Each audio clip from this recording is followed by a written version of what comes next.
destroyed the economy, destroyed the banking system.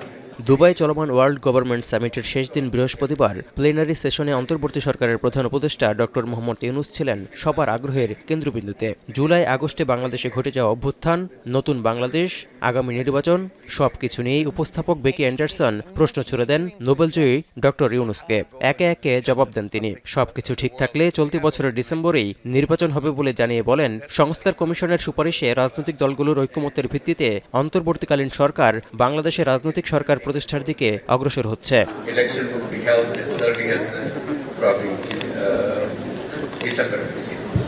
ক্ষমতা হস্তান্তরের পর ডক্টর ইউনূসের পরিকল্পনা কি? জবাবে জানান, সুষ্ঠু নির্বাচনের মাধ্যমে ক্ষমতা হস্তান্তর করে তিনি ফিরতে চান তার সামাজিক ব্যবসার কাজে। উল্লেখ করেন, দেশকে এবং দেশের জনগণকে অর্থনৈতিকভাবে সমৃদ্ধ করতে গুরুত্বপূর্ণ মাধ্যম হতে পারে সামাজিক ব্যবসা।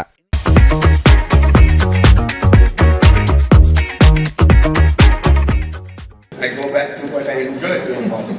This is what I've dedicated my life. I want to continue with it.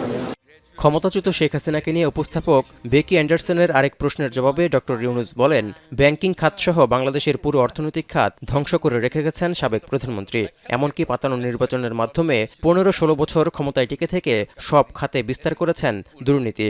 এই অবস্থায় শেখ হাসিনার রেখে যাওয়া দুর্নীতিগ্রস্ত বাংলাদেশকে নতুন করে গড়ে তুলতে কাজ করছে অন্তর্বর্তীকালীন সরকার। এই অগ্রযাত্রায় পুরো বিশ্ব বাংলাদেশের পাশে আছে বলেও জানান প্রধান উপদেষ্টা।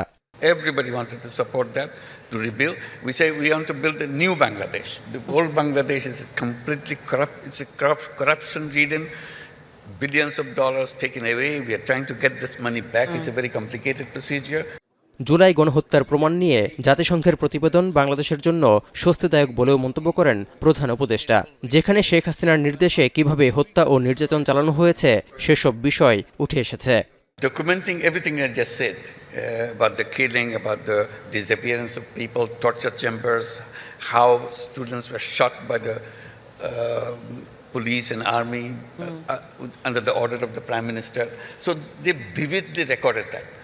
এর আগে সংযুক্ত আরব আমিরাতের স্বাস্থ্যমন্ত্রী আব্দুর রহমান বিন মোহাম্মদ আল ওয়াইসের সঙ্গে সাক্ষাৎ করেন প্রধান উপদেষ্টা, যেখানে অন্তর্বর্তীকালীন সরকারের আমলে বাংলাদেশের সঙ্গে সম্পর্ক আরও গভীর হবে বলে আশাবাদ ব্যক্ত করেন সংযুক্ত আরব আমিরাতের স্বাস্থ্যমন্ত্রী।